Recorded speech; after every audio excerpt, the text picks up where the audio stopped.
प्रश्नावली 6.5। पहला सवाल, उस त्रिभुज की भुजाएं नीचे दी है। तो ये त्रिभुज की भुजाओं की लंबाइयां यहाँ दी हुई हैं। गिन लिए बेटा पेड़ के पत्ते कितने हैं? इधर ध्यान दो, बाकी जाते हो गिन लेना। उस त्रिभुज की भुजाएं दी हुई हैं, निर्धारित कीजिए इनमें से कौन कौन से त्रिभुज संपूर्ण। तो त्रिभुज की भुजाएं इस वाले चौथे पार्ट में दी है 13 सेंटीमीटर, 12 सेंटीमीटर और 5 सेंटीमीटर। ये भुजाओं की लंबाइयां हैं। आपको सवाल में ऐसे मिलेगा कि त्रिभुज की 3 भुजाओं की लंबाइयां आपको दी होंगी और आपको जांच करनी होगी कि ये समकोण त्रिभुज की भुजाएं हैं या नहीं। अगर समकोण त्रिभुज की भुजाएं हैं तो इसमें सबसे बड़ी भुजा का वर्ग अन्य 2 भुजाओं के वर्गों के योग के बराबर आना चाहिए। और अगर नहीं आता है तो समकोण त्रिभुज की भुजाएं नहीं है, आ जाता है तो समकोण त्रिभुज की भुजाएं हैं। तो कुल मिला के हमें इसका सबसे बड़ी भुजा देखनी है 13। इसका वर्ग कर लो। 13 का वर्ग हम जानते हैं 13 गुणा 13। अन्य 2 भुजाओं वर्गों का योग 12 का वर्ग प्लस 12 का वर्ग 5 का वर्ग 25 कितना आता है? अतः हम कह सकते हैं कि यहाँ 13 का वर्ग जो है वो बराबर आ गया किसके? अतः ये है एक समकोण त्रिभुज की भुजाएं। और अगर नहीं आता तो इसके बाकी के 3 पार्ट आप इसी तरह से चलते। कल आएंगे, मैं सबकी कॉपी में देखूंगा। अब देखते हैं दूसरा सवाल। त्रिभुज PQR एक समकोण त्रिभुज है। सवाल उतारने की बुद्धि। PQR क्या है? एक समकोण। ये सब चलेगा हमारा ज्ञात है। PQR एक समकोण त्रिभुज है, तो ये वाली बात ज्ञात है। उसके अलावा जिसका कोण P समकोण है, कोण P समकोण का मतलब 90 डिग्री होता है, सब जानते होंगे इस बात को। और PM जो है वो लंब है QR। यानी हमारे पास एक समकोण त्रिभुज है जिसका कोण P जो है वो समकोण है, तो एक Q हो गया और एक R हो गया। और PM ये निशान होता है इस तरह का लंब, ये होता है समांतर का और ये होता है लंब जो है ये इस तरह से बना होता है। इसका मतलब जिन 2 रेखाओं के भुजाओं के बीच में ये बना है उनके बीच में कोण 90 डिग्री होना चाहिए।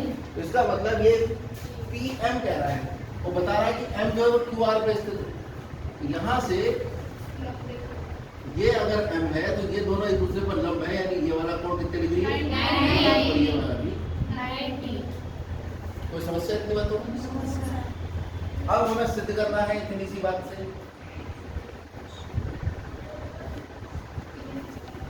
क्या सिद्ध करना है? हमें सिद्ध करना है PM स्क्वायर बराबर QM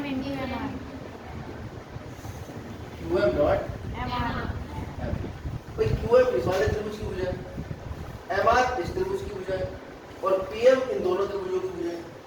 तो हमारा काम यह है कि इन 2 त्रिभुजों में हम कोई संबंध निकाल दें। और 10वीं कक्षा में समरूपता के अलावा आपको संबंध हमने पढ़ा दिया, तो हम इन दोनों त्रिभुजों को समरूप करने का प्रयास करेंगे। और हम ये जानते हैं कि अगर एक त्रिभुज दूसरे के समरूप है, दूसरा तीसरे के समरूप है, तो पहला वाला भी तीसरे वाले के समरूप होता है। क्यों कह रहा हूँ मैं ये बात? अच्छा, समरूप करने के लिए क्या करना पड़ेगा? तो ज़्यादा खास मेहनत तो करनी नहीं है, खाली 2 कोण ढूंढ लो 2 त्रिभुजों में जो आपस में बराबर है। तो ऐसा करते हैं, इस छोटे वाले त्रिभुज को इस पूरे बड़े वाले त्रिभुज के समरूप कर देते हैं। क्यों? क्योंकि ये वाला कोण तो दोनों कोण त्रिभुजों में, छोटे वाले में भी और बड़े वाले में, और इसका ये कोण 90 है, इसका ये कोण 90, 2 कोण बराबर हो गए, तो दोनों त्रिभुज कैसे हो जाएंगे? उत्पत्ति में यही तो शुरुआत हो। त्रिभुज QPR तथा इस वाले त्रिभुज में नाम लिखते हुए ये बात का ध्यान रखेंगे कि जिस क्रम में ये लिखे हैं उस क्रम में ही दूसरे त्रिभुज के बिंदु आएंगे, जहां पे जो कोण बराबर है वो बिंदु वहीं पर आएगा। जैसे इस त्रिभुज में साफ दिख रहा है R कोण R के बराबर है, तो जब त्रिभुज का नाम लिखेंगे तो R जहां लिखा है वो तो R ही आएगा। इसमें P पर 90 बन रहा है बड़े वाले में, इस छोटे वाले में 90 कहाँ बन रहा है? तो यहाँ पे जहाँ P लिखा है वहाँ M आएगा, और तीसरा वाला फिर जो बचा वही लिख दो। कौन बचा? इस पर देखो कोण का नाम कैसे लिखा जाता है, कई बार बता चुके हैं हम। कोण का ये शीर्ष होता है, ये इसकी भुजाएं होती हैं, एक बिंदु इधर है और एक बिंदु इधर है, और यहाँ पर ये कहलाता है शीर्ष। कोण का नाम लिखने का तरीका होता है, कोण का निशान लगाओ, इधर से एक बिंदु लो, शीर्ष को बीच में लिखो, और जहाँ पे दूसरी भुजा का एक बिंदु लिखो। ऐसे जब इस कोण का नाम लिखेंगे क्या नाम होगा इसका? बड़े वाले त्रिभुज के लिए कोण QRP, और छोटे वाले त्रिभुज के लिए इसका नाम लिखेंगे तो कोण MRP। क्यों है दोनों बराबर? ये बहुत बढ़िया। उसके अलावा देख रहे हैं ये कोण 90 है और ये भी 90 है, इसका नाम कैसे लिखेंगे? QPR, और ये 90 इस 90 के बराबर है, PMR। क्यों? दुनिया के सभी समकोण आपस में बराबर होते हैं, तो हमने समकोण लिख दिया। अब हम देख रहे हैं कि दो कोण बराबर हो गए, दो त्रिभुज हो गए, तो दोनों त्रिभुज कैसे हो जाएंगे? त्रिभुज QPR जो है वो समरूप है त्रिभुज PMR की। कौन सी समरूपता लगी है?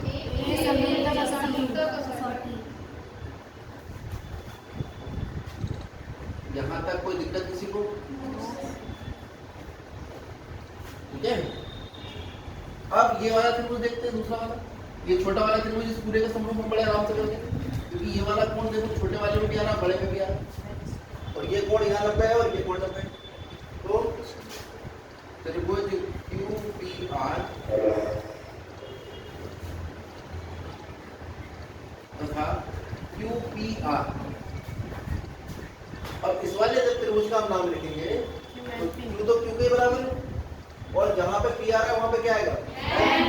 तो ये आएगा त्रिभुज QM। तीसरा तो पता ही लग गया, P में। इन दोनों में क्या है देखो कैसे बराबर है? एक तो कोण PQR बराबर है कोण PQM। क्यों?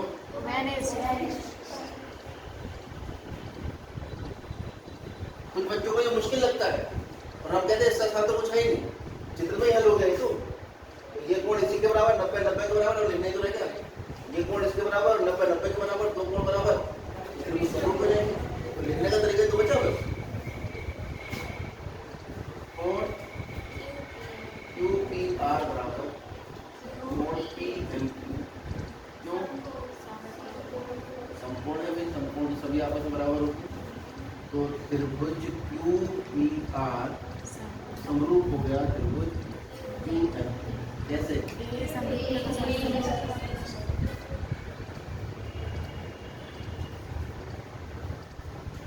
ये समझ लेना, ये मैंने MP कैसे लिखा, ये QPR लिख रहे थे और ये वाले का नाम लिखना था, तो Q Q के बराबर है।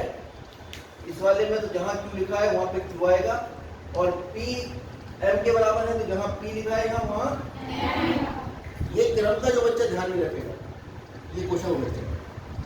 ठीक है, चलिए तो हम देख रहे हैं कि QPR इसके भी समरूप है और QPR तो एक ही त्रिभुज दो त्रिभुजों का समरूप है, इसका मतलब ये दोनों भी आपस में समरूप होंगे। तो यहाँ से हमें पता लगा कि क्योंकि त्रिभुज QPR पहले से हम समरूप कर चुके हैं त्रिभुज PMR के, और ये दोनों QPR के समरूप है, तो ये भी त्रिभुज QMP समरूप हो जाएगा त्रिभुज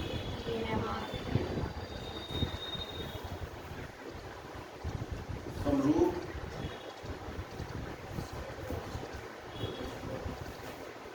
इतना लिखना था। ठीक है,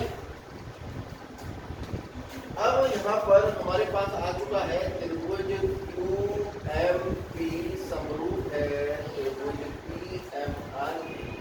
समरूप त्रिभुजों की संकर भुजाएं आपस में समानुपाती होती हैं। कोशिश कीजिए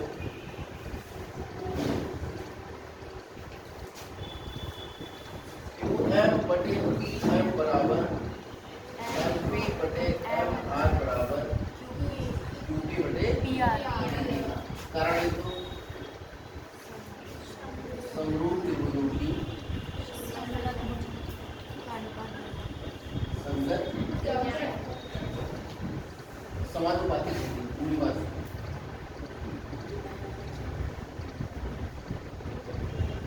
अच्छा, अब इसमें हमें सिद्ध करना है पी एम का वर्ग बराबर क्यू एम गुणा एम आर। तो ढूंढ लो ऐसे दो जिनको गुणा करके पी एम का वर्ग आ रहा है। देखो पी एम और एम पी एक ही बात होता है। पी एम और एम पी खाली क्रम ही तो बदला है, रहेगा तो इसी रेखाखंड का नाम ना।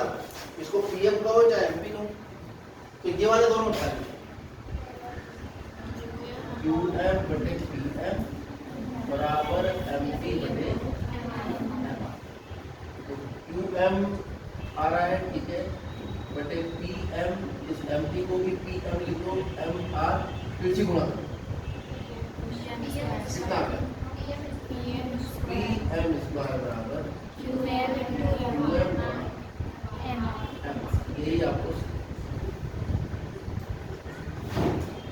नोट कर लीजिए।